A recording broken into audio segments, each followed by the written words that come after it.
ठीक है, ध्यान दो बच्चों। गुड मॉर्निंग रिया, गुड मॉर्निंग। कल अपन अग्नाशय पढ़ रहे थे। अग्नाशय मिश्रित ग्रंथि होती है, बाह्य स्रावी भाग अंतः स्रावी भाग दोनों होते हैं। अंतः स्रावी भाग आइसोलेट्स ऑफ लैंगरहैंस यानी कि कोशिकाओं के समूह से मिलकर बनता है। इसके बाद हमने देखा था कि ये 4 प्रकार की कोशिकाओं से बनता है, अल्फा, बीटा, डेल्टा और पीपी। अल्फा कोशिका ग्लूकेगॉन हार्मोन स्रावित करती है, बीटा इंसुलिन करती है, डेल्टा जो है वो सोमेटोस्टेटिन करती है और पीपी पॉलीपेप्टाइड करती है। यहां तक अपन ने पढ़ लिया था। अब बच्चों अपन जो भी खाना खाते हैं वो खाना पचने के बाद कहाँ जाता है? रक्त में। रक्त में जा रहा है। जैसे मैंने स्टार्च खाया, मैंने रोटी खाई, तो पचने के बाद वो रक्त में गया। पचने के बाद वो बनता है ग्लूकोज में, यानी कि भोजन पचने के बाद जो बनता है वो होता है ग्लूकोज। क्या होता है? ग्लूकोज। और ये ग्लूकोज गया कहाँ? रक्त में। अब ये ग्लूकोज रक्त में गया तो रक्त इसको क्या करेगा? रक्त इसको शरीर की कोशिका के पास लेकर जाएगा। कहां लेकर जाएगा? सेल के पास। और सेल इस ग्लूकोज की क्रिया ऑक्सीजन से कराएगी और जिससे बनेगी क्या? ऊर्जा। और व्यक्ति क्या कर पाता है? काम कर पाता है। लेकिन अगर व्यक्ति खूब खा रहा है लेकिन काम बिल्कुल नहीं कर रहा है तो फिर क्या होगा? तो फिर ये ग्लूकोज एनर्जी में कन्वर्ट नहीं होगा। और अगर एनर्जी में कन्वर्ट नहीं होगा मतलब ये ग्लूकोज कहां बना है? रक्त में ही बना है। उस सिचुएशन में रक्त में ग्लूकोज की मात्रा बढ़ सकती है। तो रक्त में ग्लूकोज की मात्रा को नियंत्रित करने के लिए इस ग्लूकोज को परिवर्तित कर दिया जाता है ग्लाइकोजन में। ग्लाइकोजन किसमें परिवर्तित कर दिया जाता है? ग्लाइकोजन में। इस ग्लूकोज को परिवर्तित कर दिया जाता है ग्लाइकोजन में। ग्लाइकोजन में कन्वर्ट होने के बाद ग्लाइकोजन के जटिल पदार्थ हो गया वापस से। ये मोनोसेकेराइड थे, ये वापस पॉली हो गया, तो ग्लाइकोजन में परिवर्तित कर दिया। और ये ग्लाइकोजन संचित होता है यकृत। यकृत मतलब लीवर तथा मांसपेशियों में यानी कि मसल्स में। ये बात क्लियर हो गई? तो क्या कहा मैंने? ग्लाइकोजन यकृत और मांसपेशियों में क्या हो जाता है? संचित हो जाता है। अब इस ग्लूकोज को ग्लाइकोजन में कन्वर्ट करने का काम किया किसने? तो कन्वर्ट करने का काम किया इंसुलिन ने। इंसुलिन हार्मोन ने। किसने किया? इंसुलिन हार्मोन ने। इंसुलिन हार्मोन क्या करता है? रक्त में उपस्थित ग्लूकोज को ग्लाइकोजन में परिवर्तित कर देता है। ठीक है। और यकृत तथा मांसपेशियों में क्या हो रहा है? ये संचित। यकृत तथा मांसपेशियों में संचित हो जाता है। दूसरी बात यहां पर यह आती है कि मैडम ये इंसुलिन तो रक्त में ग्लूकोज कम कर रहा है क्योंकि इधर का ग्लूकोज उधर ले जा रहा है। बिल्कुल, ये रक्त में ग्लूकोज कम करता है, इसलिए इंसुलिन को बोलते हैं हाइपोग्लाइसीमिक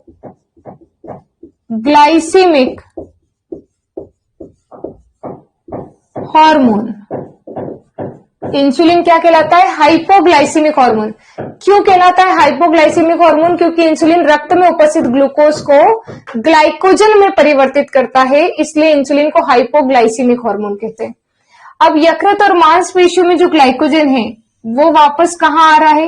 रक्त में। यानी कि यकृत और मांसपेशियों में जो ग्लाइकोजन है वो वापस ग्लूकोज में कन्वर्ट हो रहा है।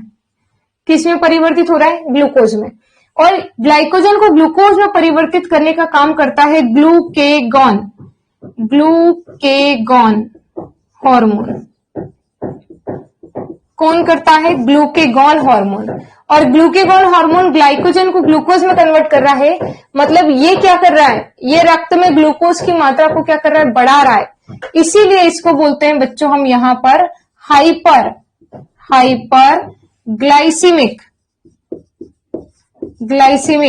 हार्मोन। Hyper glycaemic hormone. तो ग्लूकेगॉन रक्त में शर्करा की मात्रा को बढ़ाता है और इंसुलिन रक्त में शर्करा की मात्रा को कम करता है और इस तरह से क्या है, शर्करा बैलेंस बनी रहती है, संतुलन बना रहता है कि हमने ज्यादा खा लिया तो ग्लूकोज ग्लाइकोजन में कन्वर्ट हो गया, व्यक्ति किसी दिन भूखा है तो ग्लाइकोजन वापस ग्लूकोज में कन्वर्ट हो गया, इससे एनर्जी बन जाएगी और ये चक्र क्या होते रहता है, चलते रहता है। ठीक है, इंसुलिन बहुत सारे तरीकों से रक्त में क्या करता है, हम बोल सकते हैं ग्लूकोज को नियंत्रित करता है। अच्छा, इंसुलिन जब ग्लूकोज को ग्लाइकोजन में परिवर्तित करता है तो यह क्रिया ग्लाइकोजेनेसिस कहलाती है। ग्लाइकोजेनेसिस क्या कहलाती है, ग्लाइकोजेनेसिस। और जब इधर से ग्लाइकोजन इधर आ रहा है तो यह क्रिया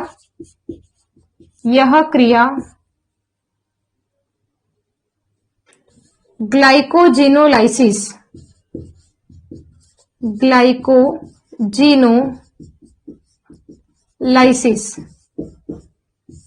यह क्रिया ग्लाइकोजिनोलाइसिस कहलाती है।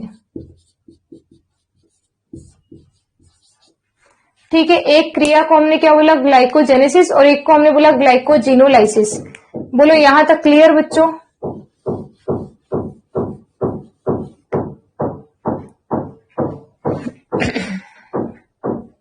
ठीक है, आगे अगर हम बात करें, अगर किसी व्यक्ति के शरीर में इंसुलिन हार्मोन की कमी हो जाए तो क्या हो। पहले तो बात, इंसुलिन हार्मोन की कमी होने पर क्या होगा, यही रिएक्शन को देखो। मैडम इंसुलिन इधर का ग्लूकोज उधर ले जा रहा है, अगर इंसुलिन की कमी हो गई तो ये रक्त का ग्लूकोज ग्लाइकोजन में परिवर्तित नहीं होगा और रक्त में ग्लूकोज की मात्रा बढ़ जाएगी, और रक्त में ग्लूकोज की मात्रा बढ़ती है तो उस रोग को हम बोलते हैं मधुमेह या फिर डायबिटीज मेलाइटस। ठीक है, तो यहाँ पर अग्नाशय से संबंधित अगर हम रोग की बात करें तो रोग होता है मधुमेह या फिर हम बोलते हैं डायबिटीज मेलाइटस। मधुमेह या इसी रोग को हम कहते हैं डायबिटीज मेलाइटस, जो कि अग्नाशय से संबंधित है। ठीक, अब ये जो मधुमेह रोग है इसमें हो क्या रहा है, मधुमेह में इंसुलिन की कमी से रक्त में ग्लूकोज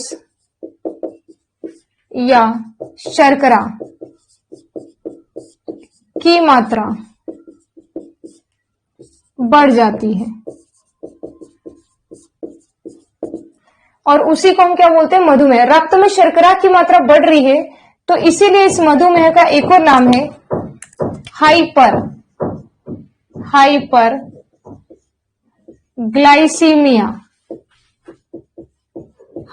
ग्लाइसीमिया रोग। क्या नाम है इसका, हाइपर ग्लाइसीमिया रोग। हाइपर मतलब ज्यादा, ग्लाइसीमिया मतलब ग्लूकोज, कहां पर, रक्त में।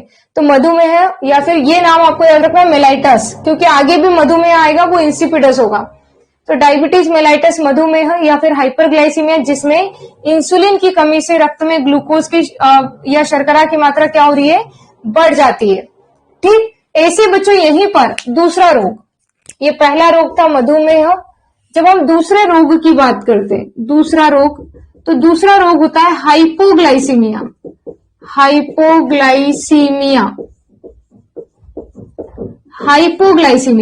अब हाइपो मतलब कमी और ग्लाइसीमिया मतलब ग्लूकोज। ठीक है, कहां पर, रक्त में, यानी कि इंसुलिन की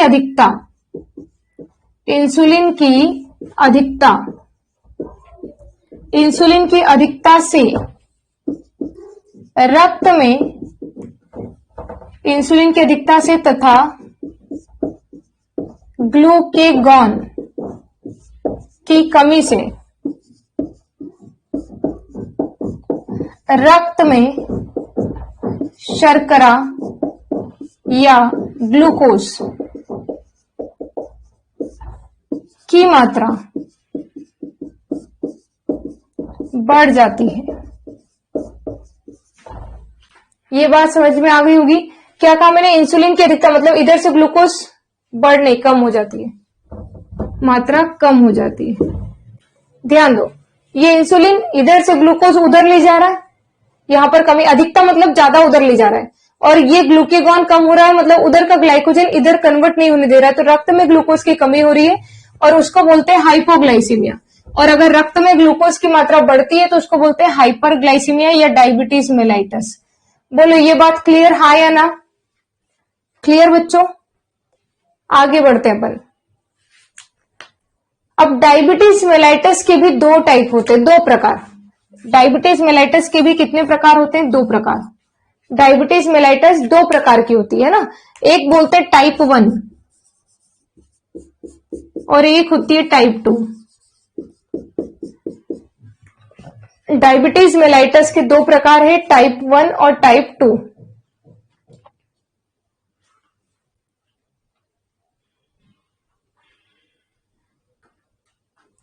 अब टाइप 1 क्या करता है? टाइप 1 को बोलते हैं बच्चों IDDM। टाइप 1 को क्या बोलते हैं? IDDM। टाइप 2 कहलाता है NIDDM। ये बात क्लियर हो गई होगी। IDDM मतलब insulin dependent diabetes mellitus. Insulin dependent diabetes mellitus. और NIDDM मतलब non insulin dependent diabetes mellitus. एक हो गया इंसुलिन डिपेंडेंट और एक हो गया non insulin dependent diabetes mellitus. अब यहां पर बच्चों IDDM और NIDDM जो है, तो insulin dependent non insulin dependent का मतलब क्या है? ये वाली डायबिटीज या तो जन्म से होती है, जन्म से, या कम उम्र में। तो बच्चे को जीवन भर इंसुलिन इंजेक्शन देना पड़ेगा, इसलिए इंसुलिन पर निर्भर। इंसुलिन डिपेंडेंट मतलब इंसुलिन पर निर्भर। ये वाले डायबिटीज 30 से 40 वर्ष, 30 से 40 वर्ष की उम्र के पश्चात होती है। ये कब होती है? 30 से 40 वर्ष की उम्र के पश्चात होती है। तो इसमें जरूरी नहीं कि इंसुलिन हार्मोन ही देना पड़े, दवाइयों से, एक्सरसाइज, योगा, खान पान, इनसे भी इसको ठीक किया जा सकता है। तो डायबिटीज मेलाइटस के कितने प्रकार हो गए? दो प्रकार हो गए। बोलो यहां तक क्लियर?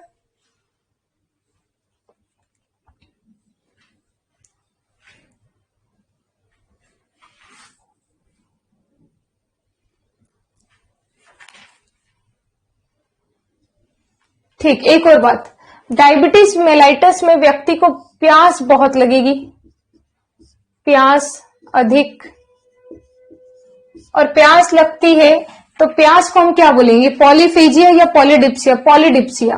ठीक है, अधिक प्यास, प्यास अधिक, तो इसको बोलते हैं पॉलीडिप्सिया। पॉलीडिप्सिया। ठीक है, इसमें व्यक्ति को प्यास ज्यादा लगेगी, जिसको हम बोल रहे हैं पॉलीडिप्सिया। किसमें? डायबिटीज मेलाइटस में। पॉलीडिप्सिया, व्यक्ति को प्यास अधिक लगती है। ठीक, प्यास अधिक, पॉलीडिप्सिया।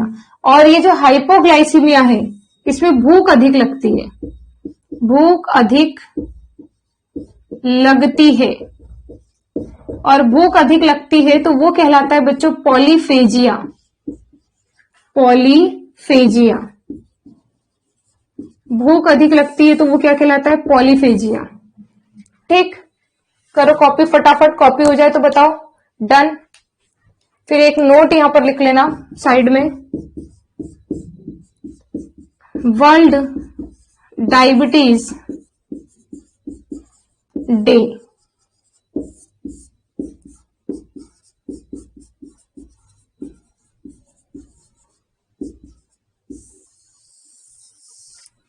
वर्ल्ड डायबिटीज डे 14 नवंबर।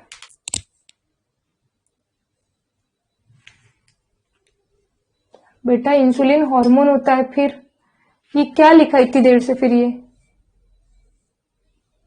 क्यों रिया?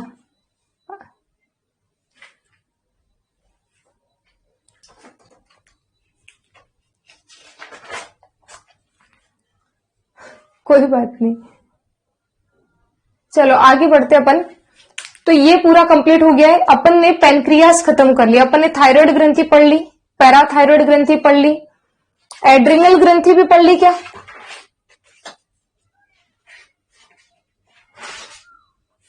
एड्रिनल ग्रंथि भी पढ़ ली और पेनक्रियास भी पढ़ लिया, बिल्कुल।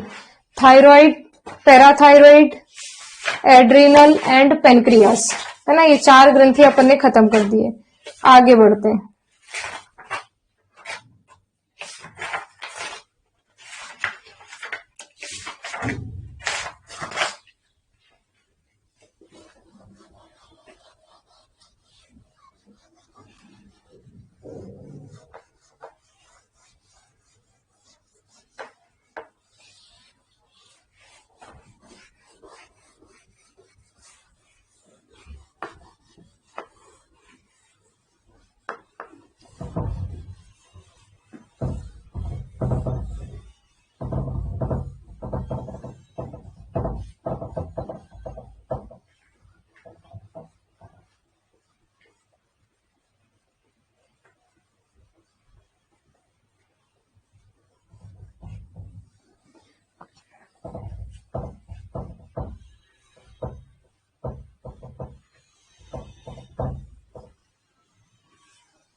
नेक्स्ट अगर हम बात करें बच्चों, समझना ध्यान से, पीयूष ग्रंथि। पीयूष ग्रंथि इसी को बोलते हैं पिट्यूटरी ग्लैंड। पिट्यूटरी ग्लैंड, इसी का नाम है मास्टर ग्रंथि। मास्टर ग्लैंड क्यों कहते हैं ये आगे समझ में आएगा। तो ये सब पीयूष ग्रंथि के क्या है, नाम है। अब पीयूष ग्रंथि कहाँ उपस्थित होती है, पीयूष ग्रंथि का वजन, तो पीयूष ग्रंथि का वजन होता है 0.5 से 0.6 ग्राम। ये पीयूष ग्रंथि का क्या है, वजन है। शरीर की सबसे छोटी अंतःस्रावी ग्रंथि बोला जाता है, लेकिन पीनियल अगर रास्ते में आ जाए तो पीनियल से बड़ी, मतलब पीयूष और पीनियल में हमेशा कंट्रोवर्सी रहती है। अगर पीनियल और पीयूष दोनों ऑप्शन में तो आंसर पीनियल होगा, अगर पीनियल नहीं है तो पीयूष होगा। ठीक, तो हम बोल सकते हैं शरीर की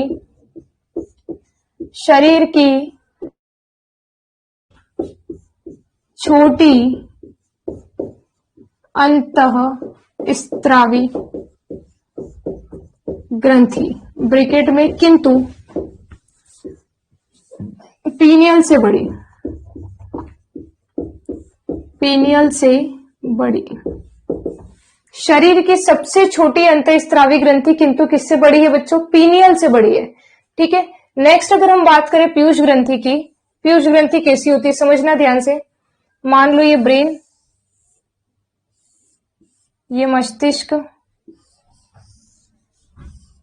और ये क्या है, हाइपोथैलेमस। ये मतलब मस्तिष्क का एक भाग है, ये है हाइपोथैलेमस। हाइपोथैलेमस इसको बोलते हैं एपिथैलेमस। एपिथैलेमस और हाइपोथैलेमस से ये जुड़ी है पीयूष ग्रंथि, और एपिथैलेमस से यहां जुड़ी है पीनियल ग्रंथि। ये पीनियल ग्रंथि, और ये है पीयूष ग्रंथि। ठीक, और ये पूरा अपन ने क्या बनाया, मस्तिष्क, ब्रेन, मस्तिष्क या ब्रेन। यहां तक कहानी क्लियर हो गई होगी। अब जो होता है बच्चों, तो ये पीयूष ग्रंथि किससे जुड़ी है, हाइपोथैलेमस से। तो हम यहां बोल सकते हैं मस्तिष्क में उपस्थित। कहां उपस्थित होती है, मस्तिष्क, मस्तिष्क में उपस्थित तथा हाइपोथैलेमस से जुड़ी होती है। मस्तिष्क में उपस्थित है और किससे जुड़ी होती है, हाइपोथैलेमस से जुड़ी होती है। ठीक है, पीयूष ग्रंथि बच्चों यहां से उठा के इसको ऐसा कैसा अपन यहां रख देते हैं, ऐसी बनी हुई है ये। ठीक, तो मैंने पीयूष ग्रंथि को यहां से उठाया, ये इतना, और इसको ऐसे कैसे यहां रख दिया, ये पीयूष ग्रंथि। पीयूष ग्रंथि को बीच में से एक स्टॉक होता है डिवाइड करने के लिए, ये। अब आप देख रहे होंगे कि ये वाला भाग बड़ा है और ये वाला भाग छोटा है। ये वाला भाग जो होता है ये कहलाता है एडिनो हाइपोफाइसिस, एडिनो हाइपोफाइसिस, और ये वाला भाग कहलाता है न्यूरो हाइपोफाइसिस, एडिनो हाइपोफाइसिस और न्यूरो हाइपोफाइसिस।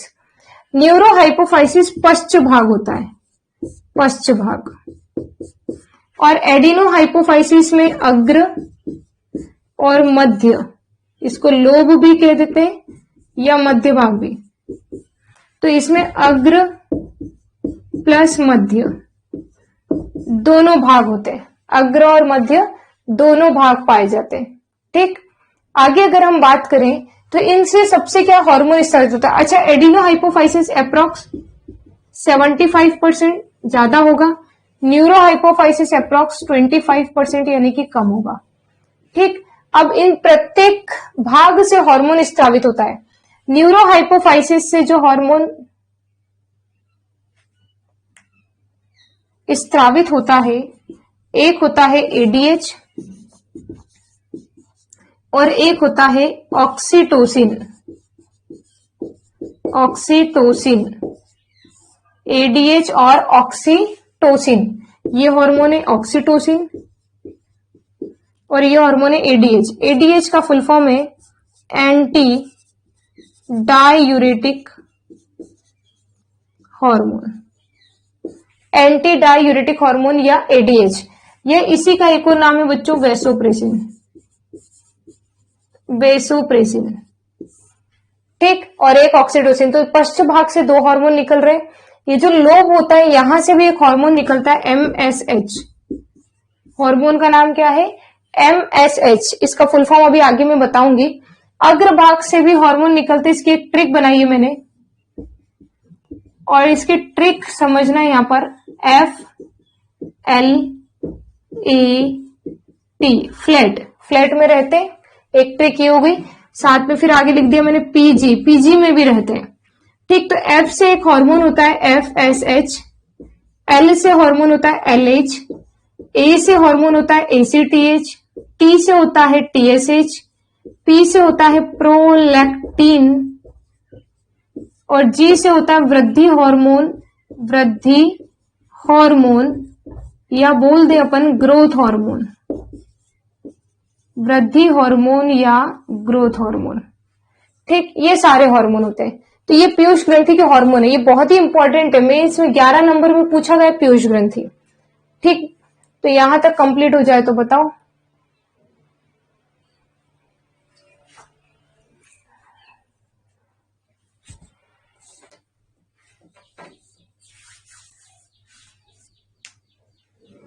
कर दो रफ में,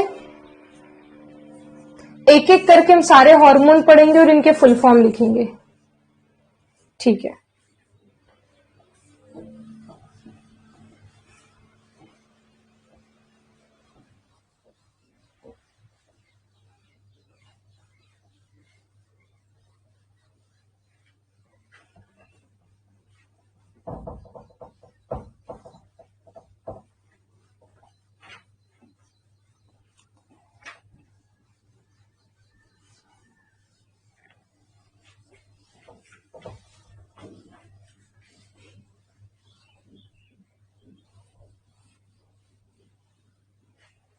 अब समझना बच्चों, पहले तो मैं सब हार्मोन्स के फुल फॉर्म लिख रही हूं जो उस तरफ लिखे हैं, जितने भी। ठीक, उस तरफ जितने भी लिखे उन सबके फुल फॉर्म लिख रही हूं। एफ एस एच का फुल फॉर्म फॉलिकुलर उत्तेजक हार्मोन, फॉलिकुलर उत्तेजक हार्मोन या फॉलिकुलर स्टिमुलेटिंग हार्मोन। ठीक, फिर हम बात करते हैं एलएच की, ल्यूटिनाइजिंग हार्मोन, ल्यूटिनाइजिंग हार्मोन। फिर आता है बच्चों एसीटीएच। एसीटीएच होता है एड्रीनो कॉर्टिकोट्रॉपिक हार्मोन। फिर होता है टीएसएच, थायराइड उत्तेजक, स्टिमुलेटिंग या उत्तेजक हार्मोन। ठीक, प्रोलैक्टिन और वृद्धि हार्मोन तो लिखा ही है। एमएसएच, ये जो एमएसएच लिखा इसका फुल फॉर्म यही लिख देती हूं मैं, मिलेनोसाइट, मिलेनोसाइट स्टिमुलेटिंग यानी उत्तेजक हार्मोन, मिलेनोसाइट उत्तेजक हार्मोन। ठीक, मिलेनोसाइट उत्तेजक हार्मोन। तो सारे हार्मोन्स के अपन ने क्या लिख दिए, फुल फॉर्म लिख दिया। अब एक एक करके सारे हार्मोन पढ़ेंगे अपन, ठीक है।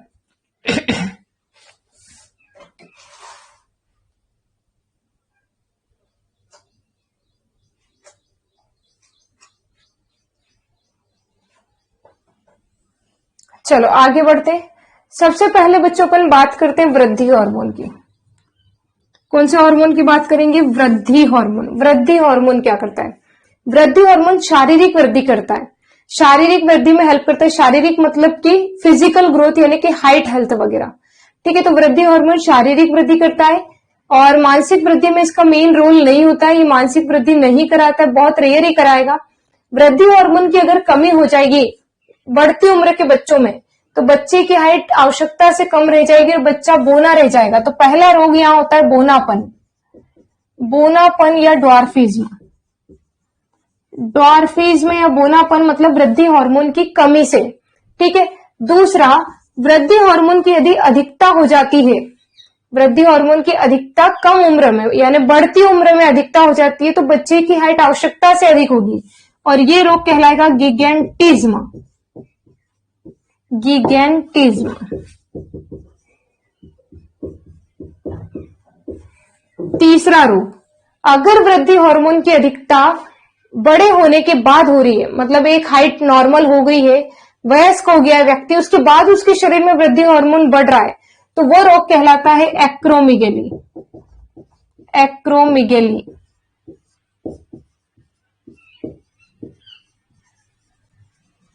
एक्रोमिगेली। तो कहने का मतलब यह है कि वृद्धि हार्मोन की कमी से बोनापन रहता है, बच्चे की हाइट एबनॉर्मल रह जाएगी। गिगेंटिज्म मतलब कि हाइट आवश्यकता से अधिक होगी, हाथ पैर लंबे लंबे होंगे और ये क्या है, बच्चों में अगर बढ़ती उम्र में अगर हार्मोन बढ़ रहा है। एक्रोमिगेली, वयस्क व्यक्ति में अगर हार्मोन बढ़ रहा है तो हाइट तो आवश्यकता से अधिक होगी, निचला कद ऊपरी कद की तुलना में ज्यादा होगा, यानी कि पैरों की लंबाई छाती से ज्यादा होगी, निचला जबड़ा आगे की ओर निकला हुआ होगा, नाक चौड़ी होगी, त्वचा मोटी होगी, इस तरह के लक्षण इसमें दिखेंगे। खली को जैसे देखा हो, खली में लगभग एक्रोमिगेली के सिम्टम है, ठीक है। तो लिखो हेडिंग वृद्धि हार्मोन और इसके बारे में लिखना वृद्धि हार्मोन, और इसमें लिखना यह हार्मोन शारीरिक वृद्धि कराता है, यह हार्मोन शारीरिक वृद्धि कराता है, यह हार्मोन शारीरिक वृद्धि कराता है। रोग लिखना, रोग, और रोग में पहला लिखना बोनापन, ड्वार्फिज्म। पहला रोग हो जाएगा बोनापन, ड्वार्फिज्म, बोनापन या ड्वार्फिज्म। इसमें लिखना कम उम्र में या बढ़ती उम्र के बच्चों में, कम उम्र में या बढ़ती उम्र के बच्चों में यदि वृद्धि हार्मोन की कमी होती है, यदि वृद्धि हार्मोन की कमी होती है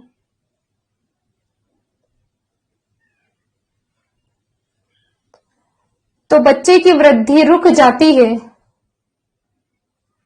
तो बच्चे की शारीरिक वृद्धि रुक जाती है तथा बच्चा बौना रह जाता है, तो बच्चे की शारीरिक वृद्धि रुक जाती है तथा बच्चा बौना रह जाता है, तथा बच्चा बौना रह जाता है।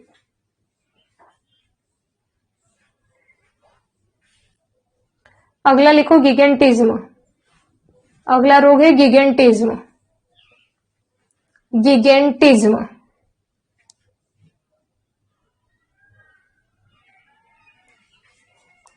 यदि बचपन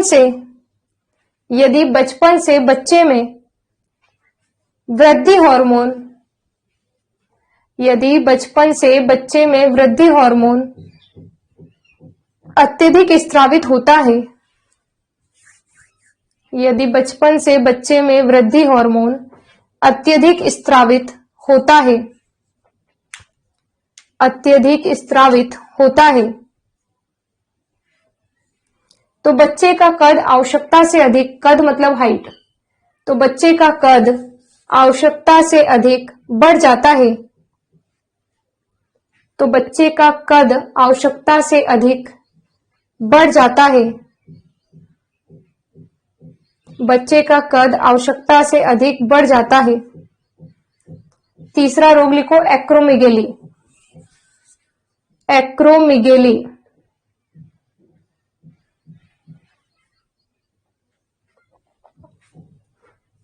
इसमें लिखना वयस्क अवस्था के पश्चात, वयस्क अवस्था के पश्चात यदि व्यक्ति में ग्रोथ हार्मोन अत्यधिक, यानी वृद्धि हार्मोन है ना, वयस्क अवस्था के पश्चात यदि व्यक्ति में ग्रोथ हार्मोन अत्यधिक स्रावित होता है, अत्यधिक स्रावित होता है, तो व्यक्ति का कद आवश्यकता से अधिक, व्यक्ति का कद आवश्यकता से अधिक बढ़ जाता है, व्यक्ति का कद आवश्यकता से अधिक बढ़ जाता है। हाथ पैर अधिक लंबे होते हैं, हाथ पैर अधिक लंबे होते हैं, निचला जबड़ा आगे की ओर निकला हुआ होता है, निचला जबड़ा आगे की ओर निकला हुआ होता है, त्वचा मोटी व नाक चौड़ा होता है, त्वचा मोटी व नाक चौड़ा होता है।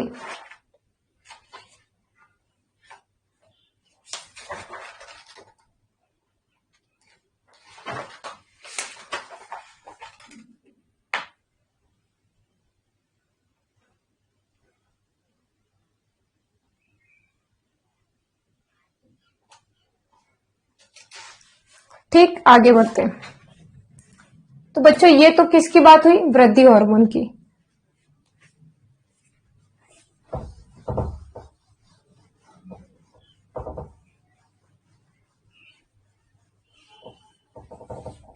नेक्स्ट हार्मोन की अपन बात करेंगे प्रोलैक्टिन। कौन सा हार्मोन की बात करेंगे? प्रोलैक्टिन। प्रोलैक्टिन हार्मोन का काम क्या होता है? तो गर्भावस्था के दौरान बनता है। प्रोलैक्टिन हार्मोन कब बनता है? गर्भावस्था के दौरान। और ये हार्मोन क्या करता है? एक तो स्तन ग्रंथियों के आकार को बढ़ाता है, दूसरा माताओं में दूध का निर्माण कराता है। ठीक है, दूध का निर्माण करा रहा है, दूध को स्त्रावित नहीं करा रहा है। तो ये हार्मोन दूध का निर्माण कराता है, इसीलिए प्रोलैक्टिन को कहते हैं मिल्क हार्मोन। मिल्क हार्मोन यानी दुग्ध हार्मोन, क्योंकि स्तन ग्रंथियों में दूध का निर्माण कराता है, ये स्तन ग्रंथियों के आकार को बढ़ाता है, ये गर्भावस्था यानी प्रेगनेंसी के दौरान बनता है, और इसीलिए इसे हार्मोन ऑफ मैटरनिटी कहते हैं, यानी मातृत्व का हार्मोन, मातृत्व का हार्मोन या हार्मोन ऑफ मैटरनिटी।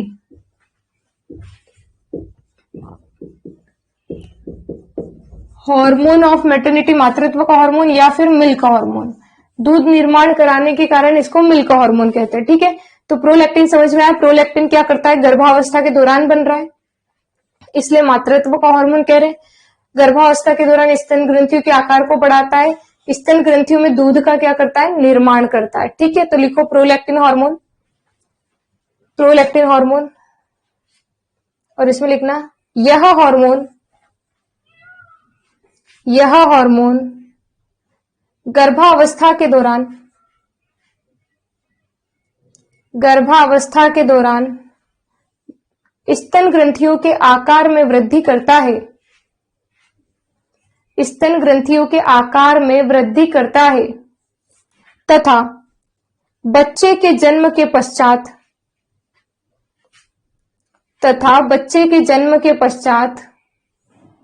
दूध का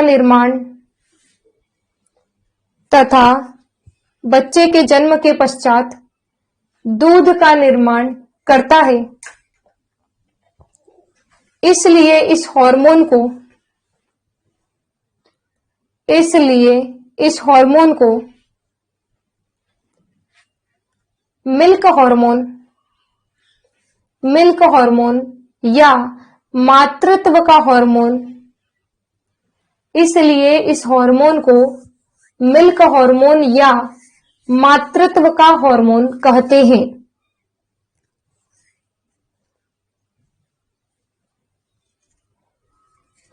यह हार्मोन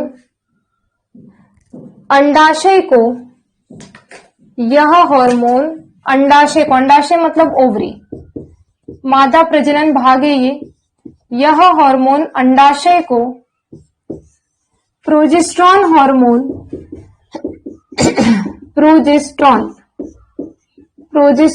हार्मोन स्त्रावित करने के लिए भी उत्तेजित करता है। यह हार्मोन अंडाशय को प्रोजेस्टेरॉन हार्मोन स्त्रावित करने के लिए भी उत्तेजित करता है। ठीक, तो यहां पर बच्चों प्रोलैक्टिन हार्मोन की कहानी भी होती है खत्म।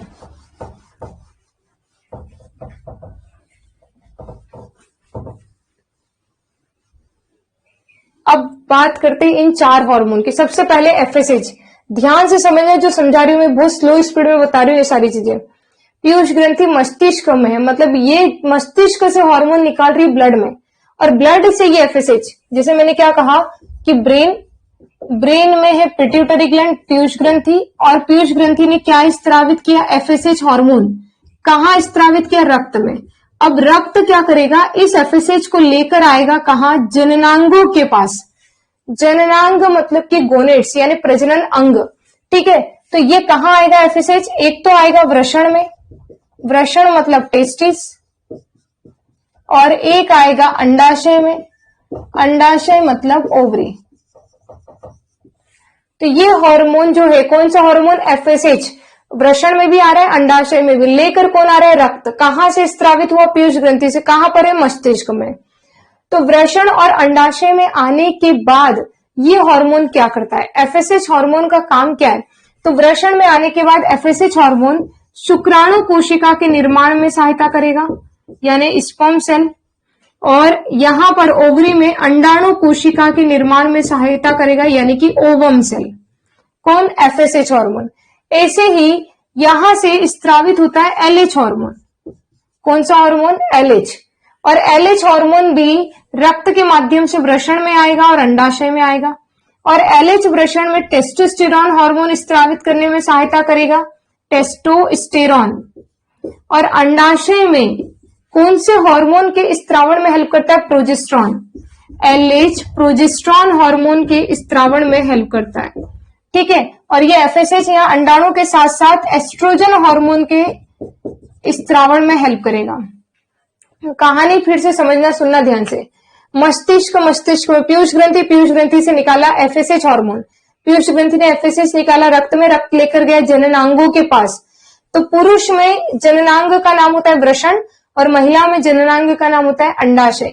तो पुरुष में वृषण क्या करेगा, पुरुष में वृषण में जब एफएसएच आएगा तो एफएसएच क्या करेगा, शुक्राणु कोशिका बनाएगा। महिलाओं में जब एफएसएच आएगा तो वो अंडाणु कोशिका बनाएगा, साथ में एस्ट्रोजन बनाएगा। फिर दूसरा हार्मोन आता है एलएच, वो भी पीयूष ग्रंथि से आता है, रक्त लेकर आता है। उससे वृषण क्या बनाएगा, टेस्टोस्टेरॉन, और अंडाशय क्या बनाएगा, प्रोजेस्टेरॉन। बोलो बात क्लियर, हाँ या ना।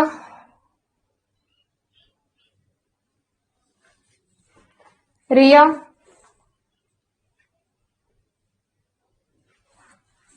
क्लियर, लिखो इसमें।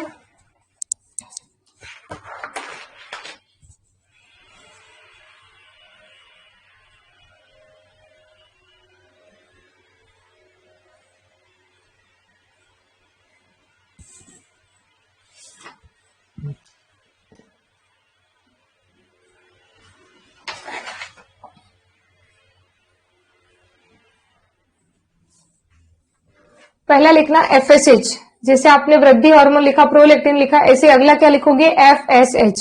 शॉर्टकट लिखो क्योंकि फुल फॉर्म एक बार अपन लिख चुके हैं। ठीक है, तो FSH इसमें लिखना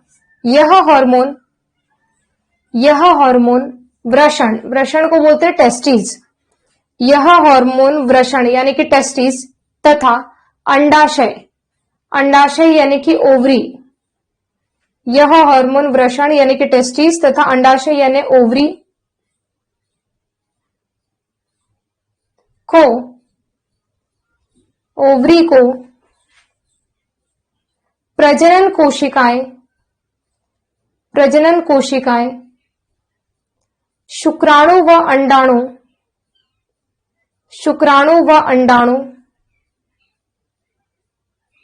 निर्मित करने के लिए उत्तेजित करता है, शुक्राणु व अंडाणु निर्मित करने के लिए उत्तेजित करता है।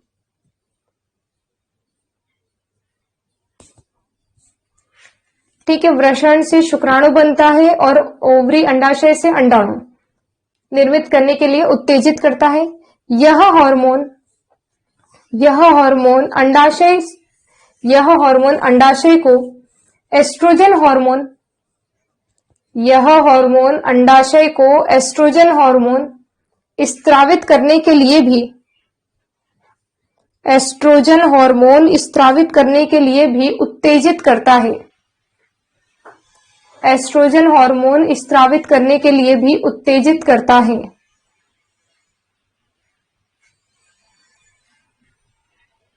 दूसरा लिखो LH, LH मतलब 4th नंबर पे LH, LH में लिखना यह हार्मोन प्रजनन हार्मोन टेस्टोस्टेरॉन, यह हार्मोन प्रजनन हार्मोन टेस्टोस्टेरॉन, ब्रैकेट में लिखना पुरुष में और ब्रैकेट बंद, तथा प्रोजेस्ट्रॉन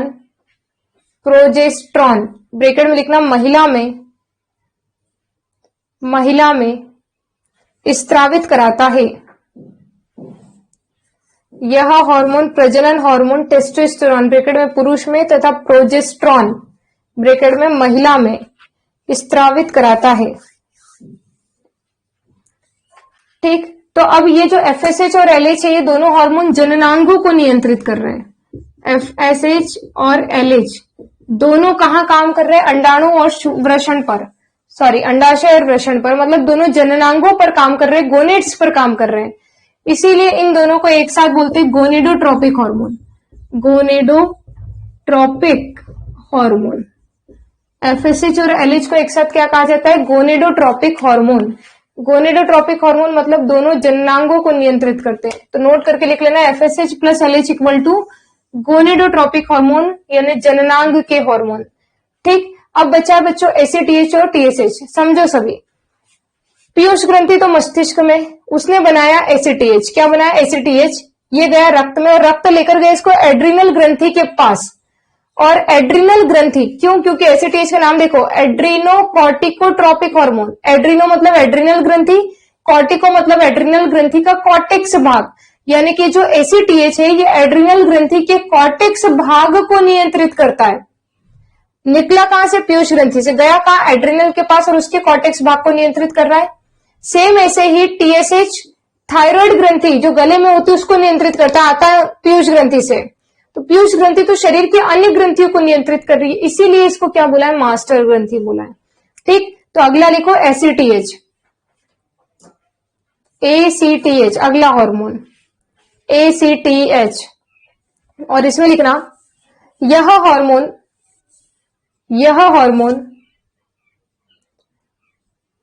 एड्रिनल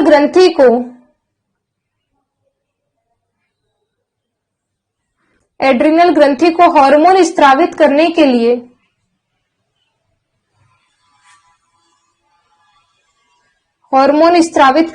उत्तेजित करता है। यह हार्मोन एड्रिनल ग्रंथि को हार्मोन स्त्रावित करने के लिए उत्तेजित करता है। हार्मोन स्त्रावित करने के लिए उत्तेजित करता है। ठीक, फिर लिखना TSH। ACTH खत्म हो गया। अब बात आती है TSH। TSH इसमें लिखना, यह हार्मोन थायराइड ग्रंथि को,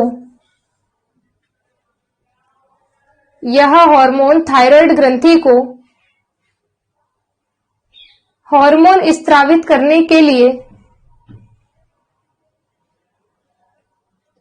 यह हार्मोन थायराइड ग्रंथि को हार्मोन स्त्रावित करने के लिए उत्तेजित करता है,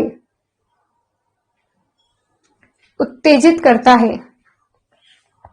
अब नोट लिखना, नोट में लिखना, पीयूष ग्रंथि के हार्मोन, पीयूष ग्रंथि के हार्मोन शरीर की अन्य ग्रंथियों को नियंत्रित करते हैं। पीयूष ग्रंथि के हार्मोन शरीर की अन्य ग्रंथियों को नियंत्रित करते हैं। इसीलिए पीयूष ग्रंथि को, इसीलिए पीयूष ग्रंथि को मास्टर ग्रंथि कहते हैं। इसीलिए पीयूष ग्रंथि को मास्टर ग्रंथि कहते हैं। तो यहां पर पीयूष ग्रंथि के अग्रभाग के सारे हार्मोन खत्म होते हैं, FSH, LH, ACTH, TSH, prolactin और ग्रोथ हार्मोन। अब आता है ये लोब यानी कि मेलेनोसाइट स्टिमुलेटिंग हार्मोन, ये वाला हार्मोन। अब इस हार्मोन में क्या होता है बच्चों, समझो। जब कोई व्यक्ति धूप में जाता है तो पीयूष ग्रंथि उत्तेजित होती है, MSH हार्मोन रक्त को देती है, रक्त लेकर आता है त्वचा के पास। अब जैसे त्वचा के पास आया ये हार्मोन, तो ये हार्मोन त्वचा पर एक वर्णक फैलाता है और उस वर्णक का नाम है मिलेनिन। मिलेनिन, क्या नाम है? मिलेनिन। ये बात क्लियर हो गई। मैंने क्या कहा, जैसे ही व्यक्ति धूप में गया, सूर्य के प्रकाश की उपस्थिति में गया, तो पीयूष ग्रंथि ने MSH हार्मोन रक्त को दिया, रक्त लेकर आया त्वचा के पास और इस MSH ने त्वचा पर एक मिलेनिन वर्णक फैलाया और इस वर्णक के कारण त्वचा का रंग काला होता है। अब ये वर्णक क्या करता है, ये वर्णक त्वचा पर जैसे ही फैलता है तो त्वचा की रक्षा करता है, किससे? सूर्य की हानिकारक किरणों से। अगर मिलेनिन वर्णक त्वचा पर एक ही स्थान पर इकट्ठा हो जाए, ये मिलेनिन वर्णक अगर त्वचा पर एक ही स्थान पर इकट्ठा हो जाए तो तिल या मोल का निर्माण होता है। ठीक है, तो यहां तक क्लियर? लिखो इसमें MSH हार्मोन। अगला हार्मोन है MSH, नाम सबके पहले लिख चुके इसलिए शॉर्टकट चलने देना। MSH हार्मोन कौन से नंबर पे आ जाएगा? 3, 4, 5, 6, 7वें नंबर पे MSH हार्मोन। लिखो, यह हार्मोन त्वचा पर, यह हार्मोन त्वचा पर काले रंग के, यह हार्मोन त्वचा पर काले रंग के मिलेनिन वर्णक, काले रंग के मिलेनिन वर्णक के संश्लेषण को उत्तेजित करता है। यह हार्मोन त्वचा पर काले रंग के मिलेनिन वर्णक के संश्लेषण को उत्तेजित करता है।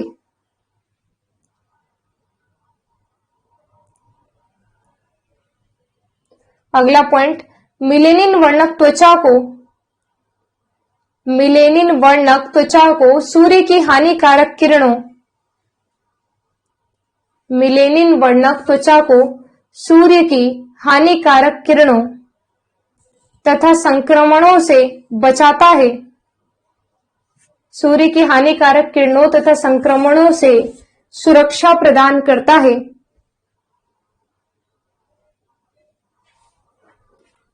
मिलेनिन वर्णक के कारण त्वचा का रंग काला होता है। मिलेनिन वर्णक के कारण त्वचा का रंग काला होता है। नेक्स्ट, यदि त्वचा पर एक ही स्थान पर, यदि त्वचा पर एक ही स्थान पर मिलेनिन वर्णक इकट्ठे हो जाएं,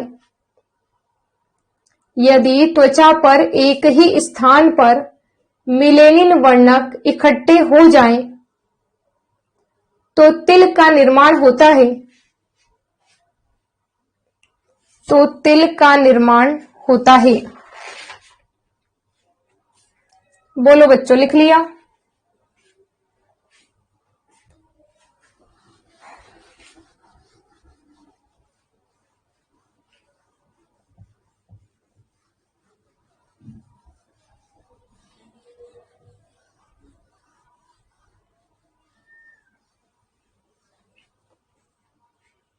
ठीक, अब ध्यान दो सभी। नेक्स्ट आता है बच्चों ऑक्सीटोसिन। फर्स्ट भाग का हार्मोन है ऑक्सीटोसिन। बना का पीयूष ग्रंथि के पास, ये मेनली गर्भावस्था के दौरान बनता है। ये क्या है? ये हम बोलते हैं गर्भाशय, गर्भाशय या यूटेरस या फिर वॉम्ब। गर्भाशय, यूटेरस या इसको हम बोलते हैं वॉम्ब। वॉम्ब मतलब जहां बच्चे का विकास होता है।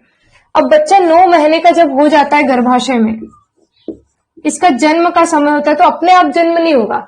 मस्तिष्क में पीयूष ग्रंथि बनाएगी ऑक्सीटोसिन, और ये ऑक्सीटोसिन यहां से गया रक्त में, और रक्त लेकर आया गर्भाशय की दीवारों के पास।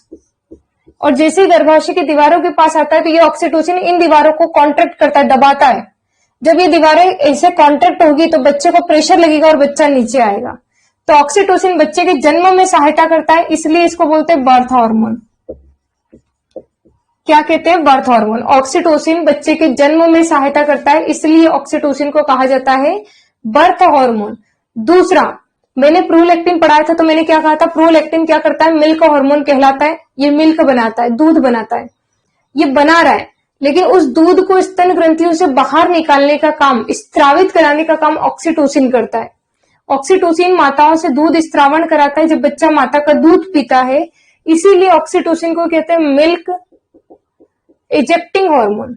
इजेक्ट करना मतलब बाहर निकालना, स्त्रावित करना, मिल्क इजेक्टिंग हार्मोन। क्योंकि ये स्तन ग्रंथियों को कॉन्ट्रैक्ट करेगा और दूध को स्त्रावित कराएगा, तो इसको बोलते हैं मिल्क इजेक्टिंग हार्मोन।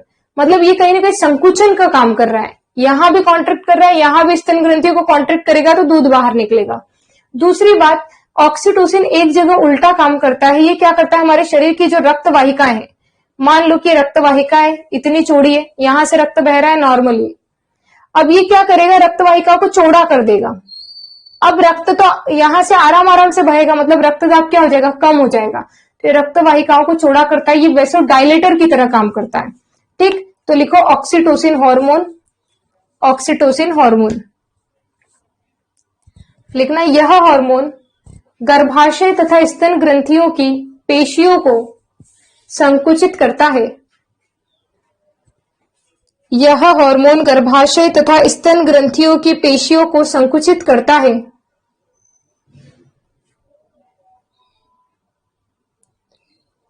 गर्भाशय तथा स्तन ग्रंथियों की पेशियों को संकुचित करता है। नेक्स्ट पॉइंट,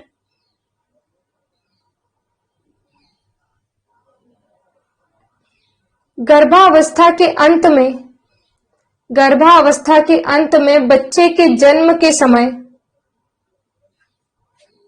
गर्भावस्था के अंत में बच्चे के जन्म के समय यह गर्भाशय की दीवारों को संकुचित करता है, जिससे बच्चे के जन्म में सहायता मिलती है, जिससे बच्चे के जन्म में सहायता मिलती है।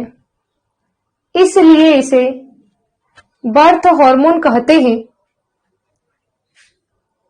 इसलिए इसे बर्थ हार्मोन कहते हैं।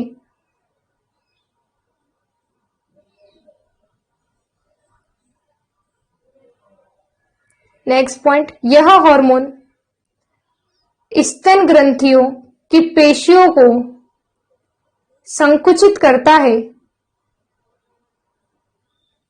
जिससे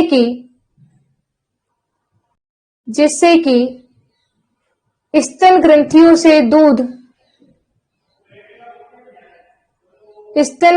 से दूध नवजात के मुख में प्रवेश करता है, नवजात के मुख में प्रवेश करता है। इसलिए इस हार्मोन को मिल्क इजेक्टिंग हार्मोन भी कहते हैं। मिल्क इजेक्टिंग हार्मोन भी कहते हैं। इजेक्ट मतलब स्त्रावित कराना, निकालना। नोट लिखना, ऑक्सीटोसिन हार्मोन रक्त वाहिकाओं को फैलाकर रक्तदाब को कम करता है। ऑक्सीटोसिन हार्मोन रक्त वाहिकाओं को फैलाकर रक्तदाब को कम करता है। रक्त वाहिकाओं को फैलाकर रक्त दाब को कम करता है।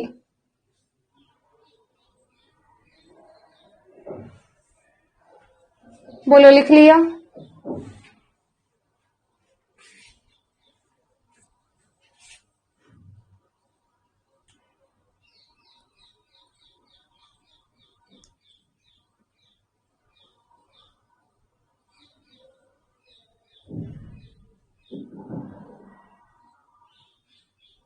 चलो रख रही हूं मैं। यहां पर आज की क्लास खत्म होती है।